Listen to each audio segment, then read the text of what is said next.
I'm not sure, maybe a few more familiar faces, a few new faces. I don't know, how many of you were not here last week? Almost half the class. Okay, so I guess for the people... Huh? I know, okay. So I won't sort of go through everything we did because it might not be fair for the people who were here last week, but I'll quickly whiz through what we covered last week. So the topic was on bondage, and again we're looking at the chapter 4 of the Jain Path of Purification by Professor Padmanath Jaini.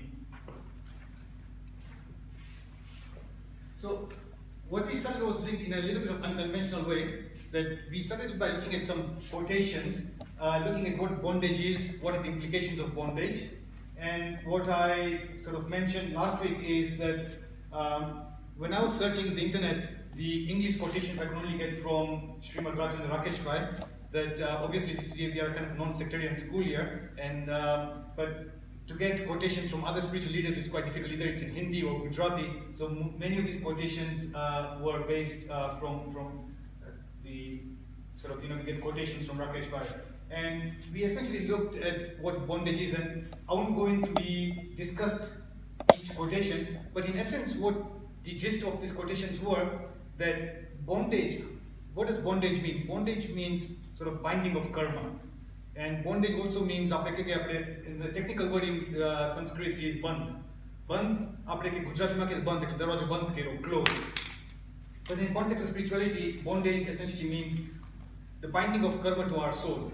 And how does binding occur? As you can see, many of these quotations says, and some of them are quite striking, that no matter what activities you do, you need to have a clear focus in your mind. So even if you're doing spiritual activities, and you could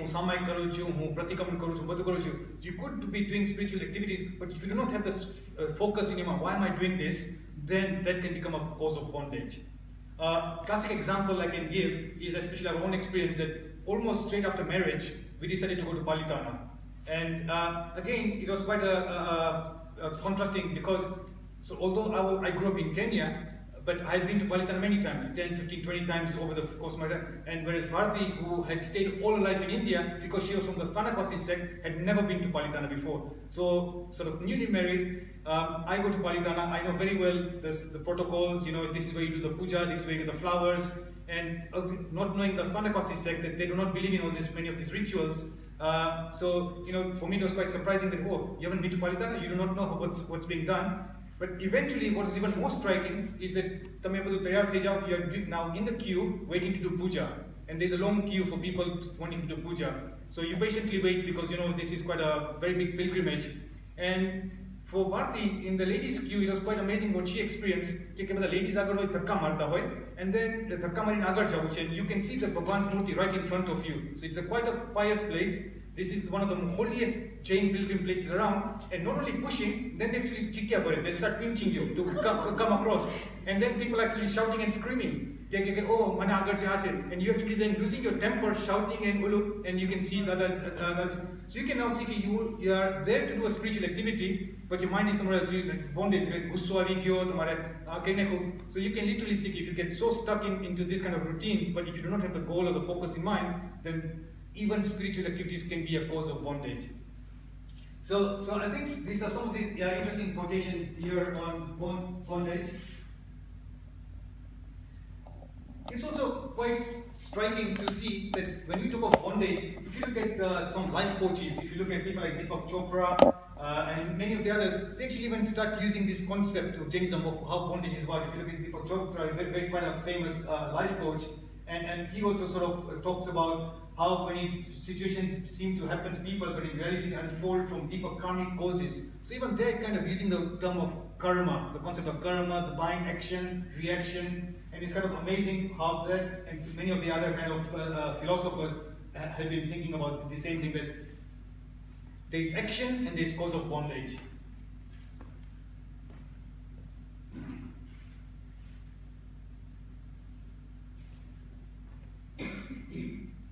So rituals done without the aim of self-awareness can become the cause of bondage. So I think what's very important to emphasize here in Jainism, that the reason why sometimes we come to these classes here is to understand the basic fundamental, the basic principles. And the basic principle is the concept of soul. Okay? There is a soul. Atma chu, and I want to purify my soul. And then what people talk of, many faiths talk about heaven. Then what is our Jain's concept of heaven? So that's basically the idea. That's the goal. No matter what spiritual activities you're doing, we are doing the aim of purifying our soul.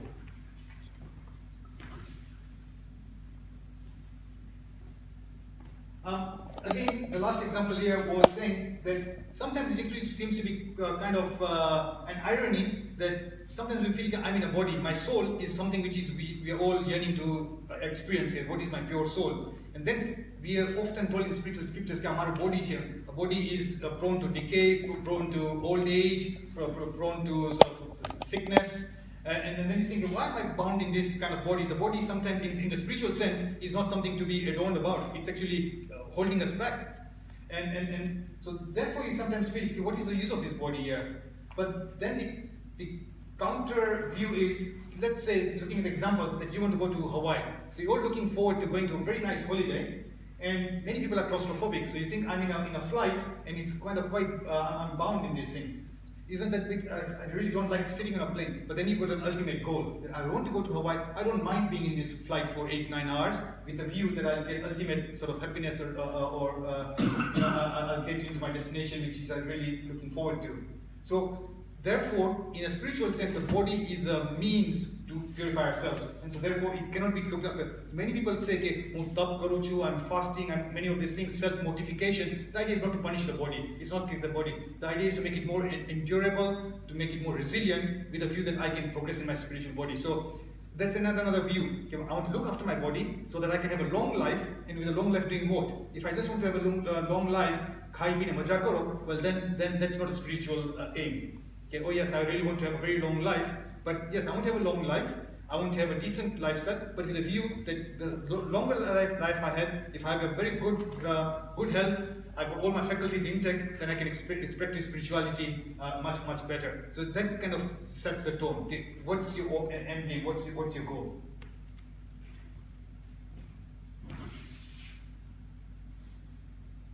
So I'll just skip through this. So this is in essence where the chapter started. What I also mentioned was that when I was sort of preparing for this topic here, the topic is just bondage. And I literally thought that there were 4 classes dedicated to bondage. And I thought, what can you talk about bondage in for 4 lessons? And when I read through the entire chapter, it seems that what Professor Jaini has done has actually encapsulated the entire Jain philosophy in this one chapter. It seems like you could literally have almost a whole year discussing this. And what he has done is, in a way, kind of quite different. Okay, I want to explain bondage.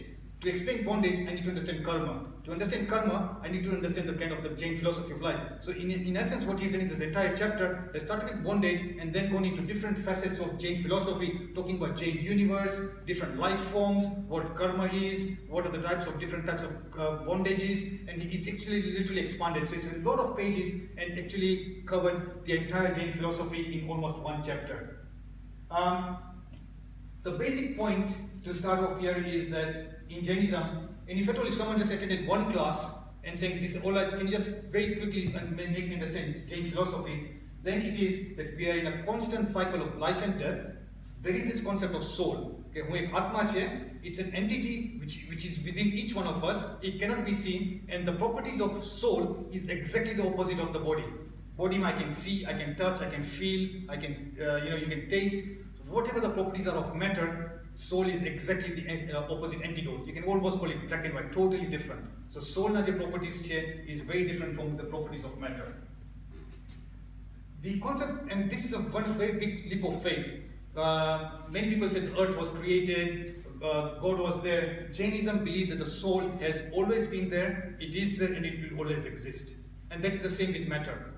Even matter even if you look at the principles of matter, conservation of matter in science, physics, they'll say matter exists, matter cannot be destroyed, it can only be transformed from one form to another. So that's even there in science. The same with spirituality, that our each individual unique soul, it cannot be burnt, it cannot be drowned, no one can pierce it with a sword, so nothing can touch the soul. The soul is independent, that's why it's all powerful. So that's the concept of soul.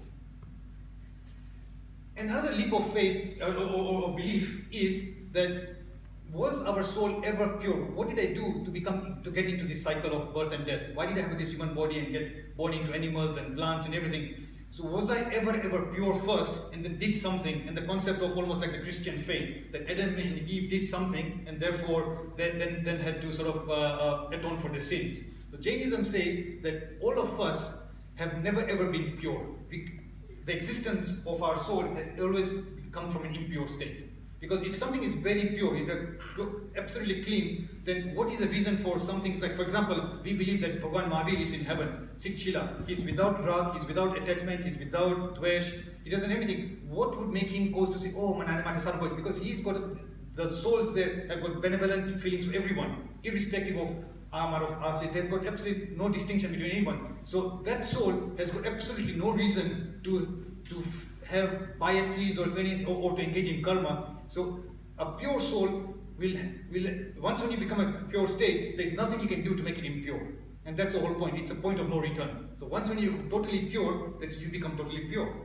Even if you've got a slight trace of impurity, then you're not totally pure. Then you're still in sansar. You could be very, very, very, and that's actually the concept of yin yang, the Chinese concept, that you see white and black, and no matter how white something is, in mundane, you'll still see a small dot of black. And no matter how black something is, you'll still have a little bit of whiteness in it.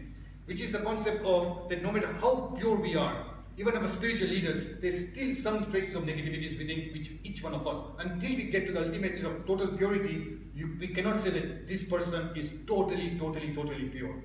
All of us are. So we have got lots of good qualities, yet we have got slight negative qualities. And no matter how someone has got so many negative qualities, you can talk of the atrocious crimes that terrorists are doing, no matter what they're doing, but even the people, the most cruelest of people will have some degree of purity within them. They might have some good qualities within them.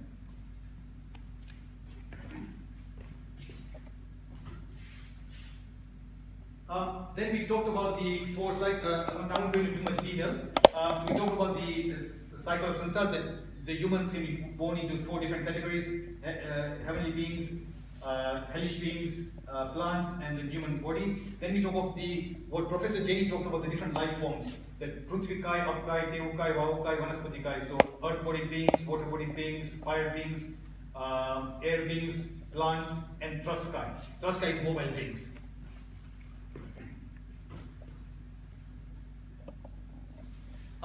Then what Professor Jaini was saying, okay, so we now understood that there are different kinds of life beings, that our soul can be born into different categories, the concept of reincarnation. And where does this reincarnation occur? Then he has to explain the Jain universe. That this is, according to Jainism, the Jain universe, it's called like a Purush Lok. So they said that the Jain universe is in the shape of a human being standing with feet apart and with hands on the waist. So this is the whole concept of the Jain universe. You can discuss this in so much more detail. Concept of the bottom part, 7 hells. The top part is the heavens. And a very big clarification or distinction is when Jainism talk about heavens, this heavens is the concept of when angels are being born. Dev Devi Aparaje Chei. So it's very different from saying God is in heaven. When we say God is in heaven, we mean like Sitchila. So that's a different concept, right? Total talk. So that's what we mean, that's what we're going to achieve to. So Sitchila is also called heaven, and the place where angels are born is also called heaven. So there's a little bit of confusion as to which heavens are you talking about. So when you say that, yes, after death, maybe in heaven, after what we believe is, we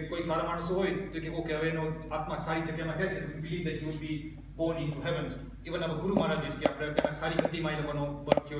so we always believe that heaven, eventually we can say that if someone going to Sitchila, then that's a point of no return. So that's the ultimate heaven, Sitchila. Then it talks about, and what's interesting is that the middle part of the universe is called Trasnadi.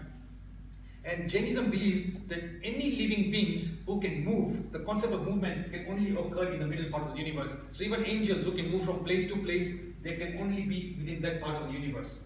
Anything else, only immobile living beings can be born on the edges of the universe. So it's this middle region here, Trasnadi, right from here. So even hellish beings, if a hellish being is going if you've got a capability of movement, you can only have movement within this kind of cylinder over here. If you are over here, then you're literally mobile, like a tree. Tree cannot move from place to place. So then you only has immobile living beings. And that's called look. And then they go to these dimensions here. No one really understands how these dimensions work. They call this concept of Raju or Raju. So it's 7 Rajus base, 14 Rajus tall, and it's almost like a 3-dimensional figure. But it goes into so much more detail. What are the different kinds of heavenly beings which stay in this kind of region here, different kinds of hellish beings.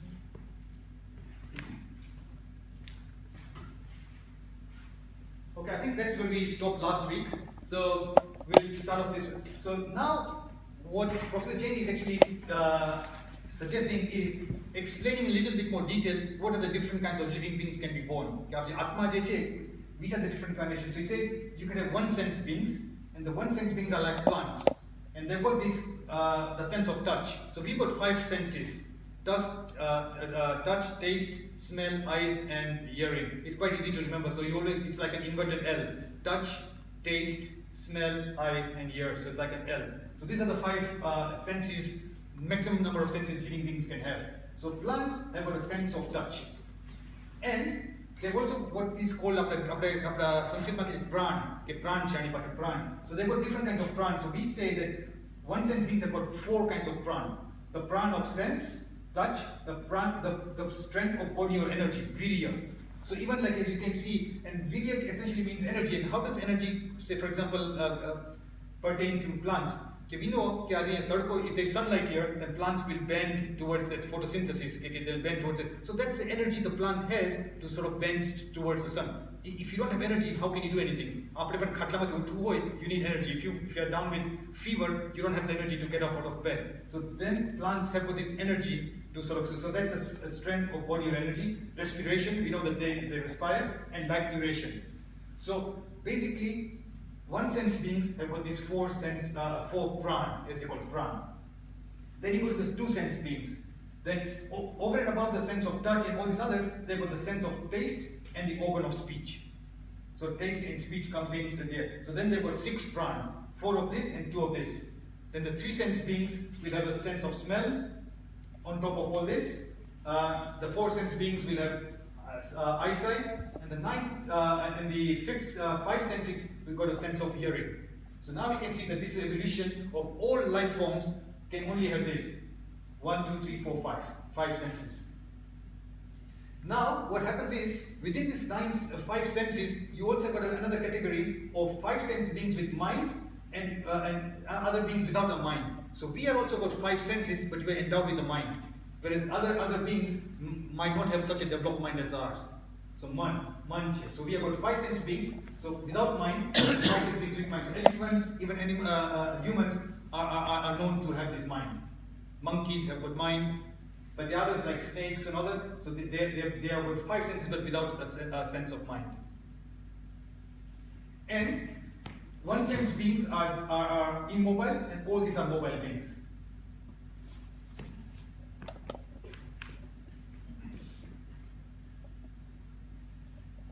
Now we come to discussing heavenly beings. Okay, what does James describe of angels? In Christian concept, Dev.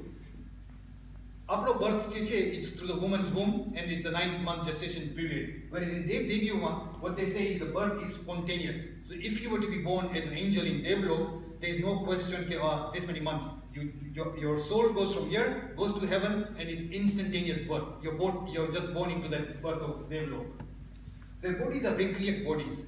Our bodies, it's obviously, these are like, we got a human body. Their bodies are called Venkliyak bodies, and they can alter their physical appearances at will. I want to become like a monkey, or I want to appear like a duck, or I want to appear like anything. They can change their form, in any way they wish like. So the body can, they don't have a body like ours, they can't speak or anything. And that's why like there are so many stories given in Jain scriptures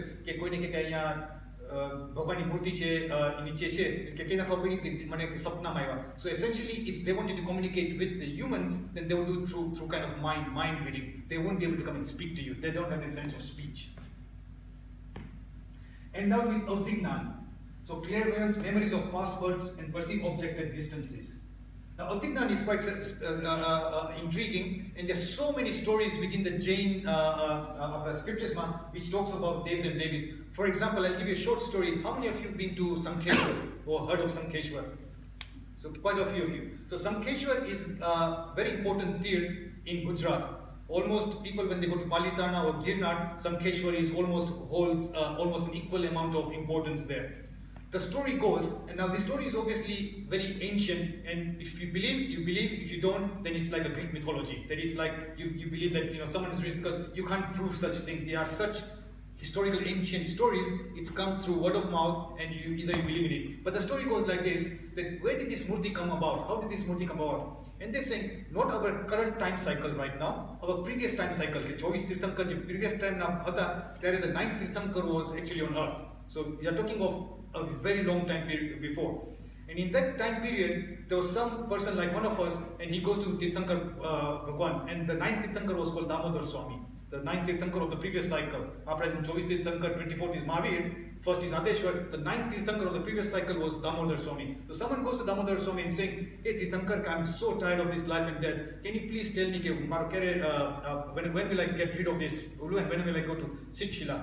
So Damodar Swami says, don't worry, don't despair. I know that not this time cycle, but in the next time cycle, the 23rd Tirthankar is going to be Parshvanath Bhagwan.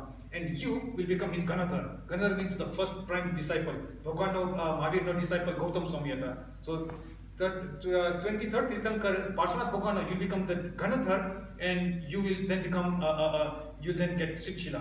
Oh, he was ecstatic. Can you imagine someone telling you right now, okay, not now, but how many number of years later, you are definitely going to be coming to Sitshila. Oh, his joy, he was absolutely overjoyed. But then he went home, and then he thought about it. Oh my God, that's great. So I should now start praying to Parshvanath Bhagwan from now on. But this Tirthankar, he obviously knows how Parshvanath Bhagwan is going to look like. So he next day goes to the Damodar Swami. Can you please describe to me, how is Parshvanath going to look like? Can you describe how is his structure going to be? So and since then he got the murti done. Okay, now this is going to be the idol I'm going to create. And from that day onwards, he started praying to that Roj Parshvanath Bhagwan and puja kare and bhakti kare. When he died, he went into Devlok. And through Avtignan, so through this Avtignan, he now realized, how did I manage to come into this Devlok here? I mean, I've become an angel. What did I do to actually get into this state? And through that, he then realized, because there was this clairvoyance and memories of past births, he then realized, I was actually praying to this Sankeshwar Parshvanath Bhagwan Murti. And because of this, and I bound such meritorious karmas, I've actually been born into Devlok. And then again, what the story goes on to say, that through his own power, he actually then said, I want to take this Murti to Devlok. So Jains believe that this Murti which we have got here right now spent many years in actually Devlok. So when he was in Devlok, he took the Murti there. And then the story says, how did it come back to earth? It's a very long story, but in a nutshell what the story says, that at the time of Krishna, when Krishna Maharaj was here, he is actually the cousin of Nimnath Bhagwan, cousin Atai, Krishna. So they were actually waging a war. And Hindu and when they were fighting a war, all his army was actually sort of decimated. So all the soldiers were all sort of unconscious. So at that time, he was wondering, so at that time, Neminath Bhagwan was his cousin. He says, don't worry, why don't you fast for a few days, and then you will actually get some angel appearing in your dream, and then you ask, Murti je che, Parshvanath Bhagwan Devlok ma che. Why don't you ask that Murti, the angel, to bring that Murti back to earth? So he said, okay, fine. So he fasted for 3 days, and Padmavati Mata came up to him and saying, the Murti came on earth. He then sprinkled water, and Bhagwan he sprinkled the Murti and then sprinkled all the soldiers, and then all the soldiers sort of got up.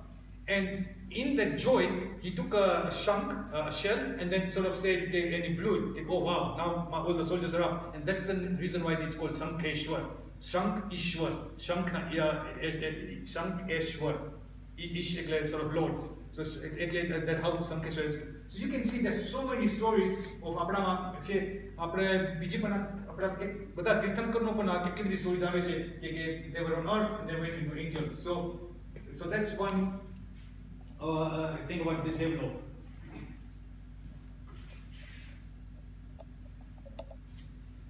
Now, the other thing is, what is common to all life forms is soul. So now let's look at this little bit of the concept of soul.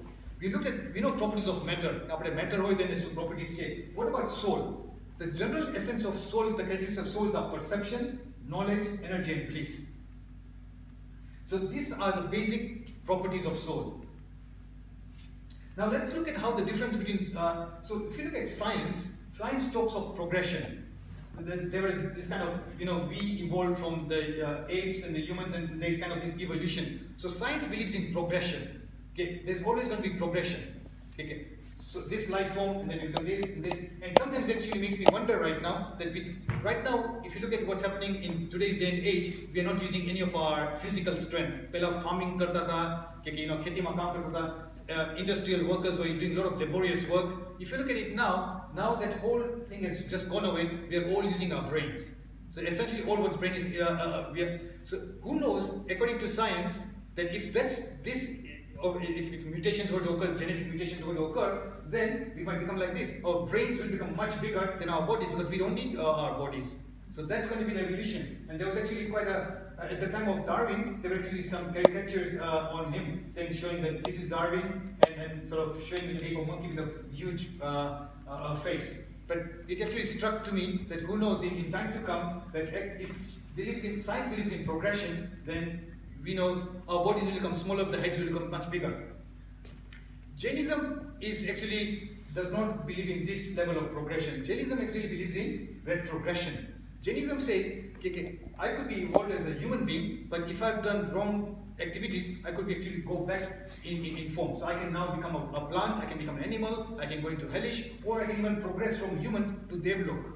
So Jainism does not believe in a one-way progression. Jainism says that you can actually regress. It's not just progress.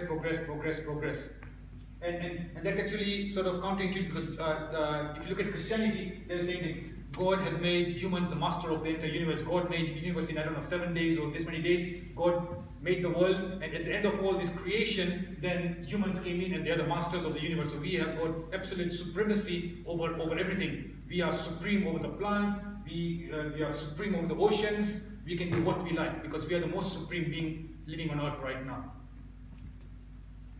And there are many other people who actually, this other book by Homo Deus, I don't know, have you read Homo Deus? By Noel Harari. He also talks about this kind of evolution, and he's also forecasting what's going to happen into the future. And he was also sometimes sort of given some credibility to what Jains believe in. So, and if you look at it from a science point of view, this is what it is. They believe that Earth is about 4.5 billion years old. So that's according to science. That the Earth is 4.5 billion years old. And at the very bottom, the life evolved from water. And that's the reason why when they're doing explorations on Mars and all these planets, they're looking for water. Water is the most basic life form, according to them, which and only after many millions and billions of years, then you can have single cell life, and then life evolved right towards the tail end, according to science. So if this is 4.5 billion years old, life, as we know, is there. And you can imagine dinosaurs are here. So the time between dinosaurs and humans is quite small, according to the entire time period according to science. Jains have got a different view. They obviously believe that it's a total cycle. There is this eras. It's like a 1 o'clock, 2 o'clock, 3 o'clock. Life there is happiness, and then it goes down towards a lot of pain and suffering, and then again the cycle goes on and on and on. And so sometimes, and I think from my personal perspective, it's quite easy to reconcile between Jainism and science, because if Jains believe that things are going to go down, that's fine, there'll be total destruction. And out of total destruction, again, life form will come along. So as they say that if there was this big bang and everything, that's fine. So there was a period of total destruction, and then life evolved. And then again, after life evolves, there might be total destruction. So if science says that after this many billions of years, sun will go away and there will be no life on earth, that's pretty much what Jainism says, that yes, there will become a point whereby there will be almost very little life. Like Chatto Arao said, so much pain, so much suffering, rain falling, acid. The rain will not fall as it is right now, it will be acid rain coming down. And then so there's all the kind of things which are written in scriptures, which they have forecasted how pain and suffering will occur as time goes along, and it's quite easy to see that that concurs with what science says.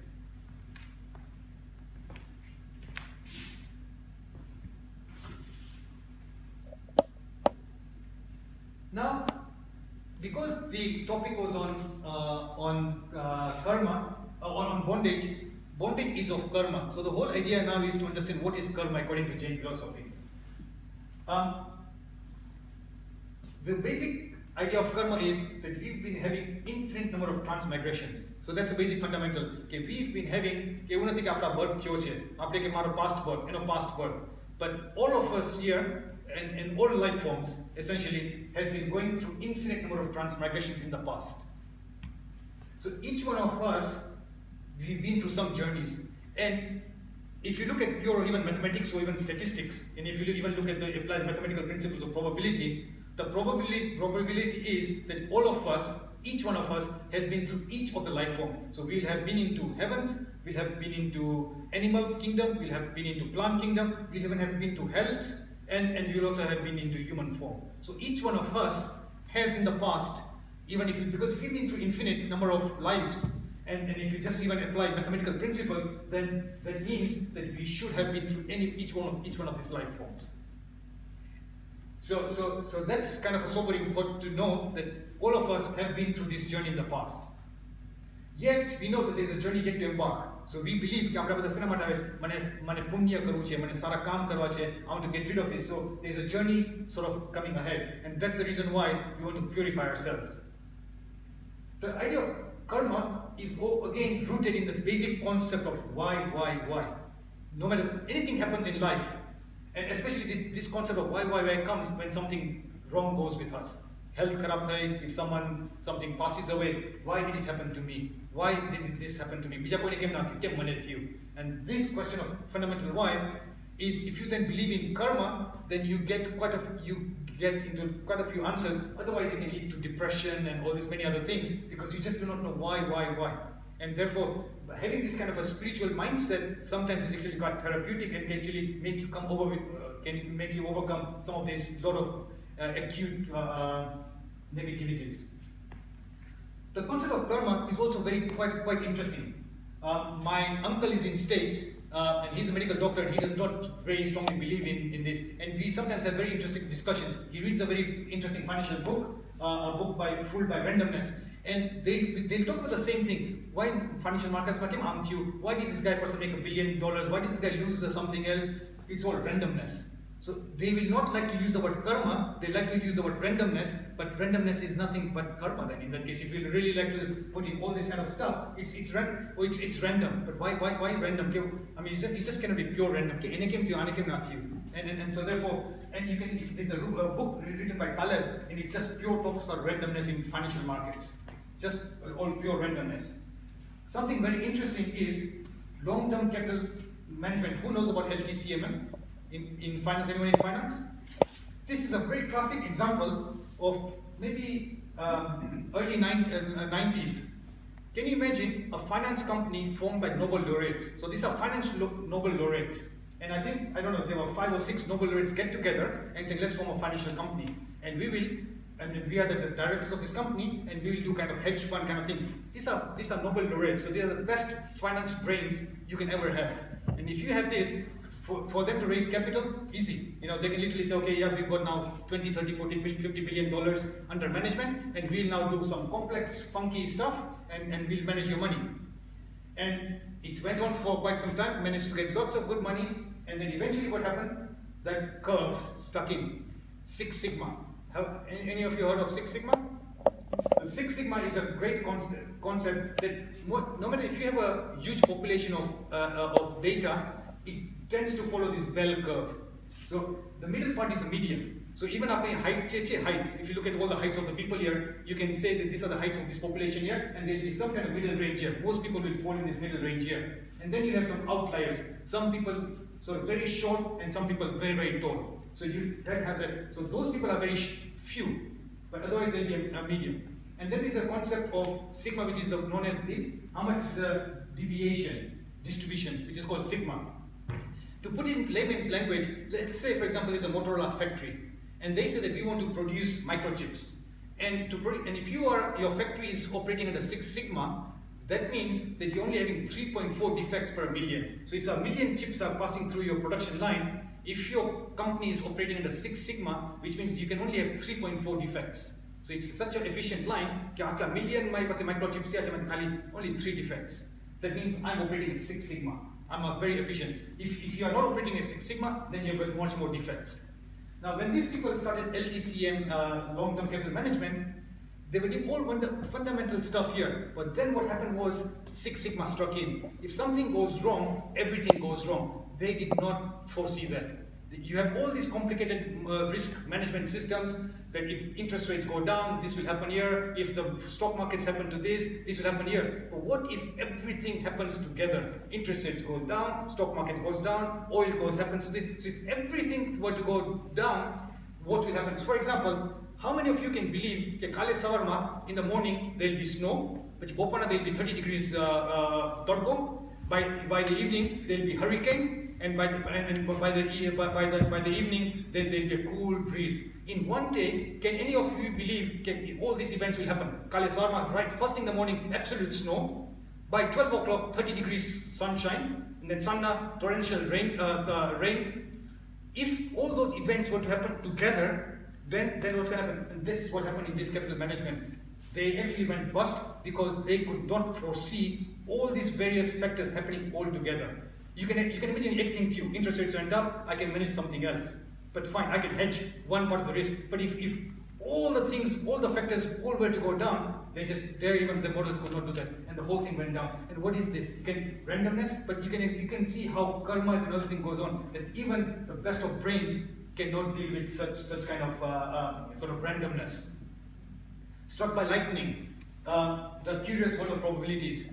The point I'm trying to make here is that karma has got sort of analogies to people talk of randomness, talks of probability, and that's what's happened here. We do not know why certain things happen to us, to others, to the society, and you can have different words to describe that, but when you then start going more towards the spiritual inclination, then you talk of the karma, the concept of karma, the reasons of why things are happening, why things are not happening, and so that's quite interesting to know about karma.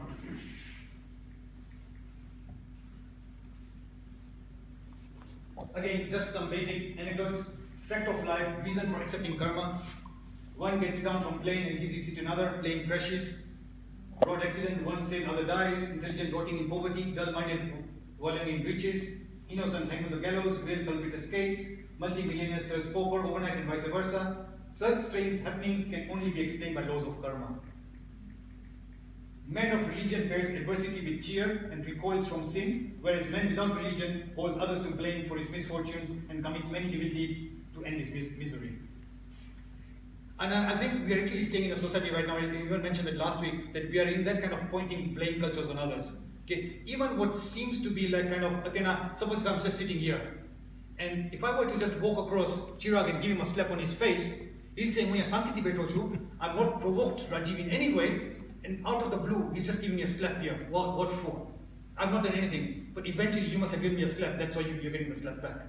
So karma, sometimes, that's what I mean. So karma, sometimes when you're sitting here, you just might feel, I'm not doing anything. I'm not at fault. I've not done anything to provoke anything. Certain things have happened in my life. How can I explain that? It's his fault. 100% it's his fault. But yeah, it's okay. That person has done something, but you must have done something. Otherwise, there's just no way. And sometimes, and this concept can become very, very strong. We know of, at least I've heard of stories. Certain monks and nuns, they saying, "Hey Joe, I've got love for everyone." Universal. And if you look at Acharya Chandaji, she's like that. No matter what caste, creed, rich, poor, they've got the love, almost like a universal love. And if you take a step further, many of these monks and nuns,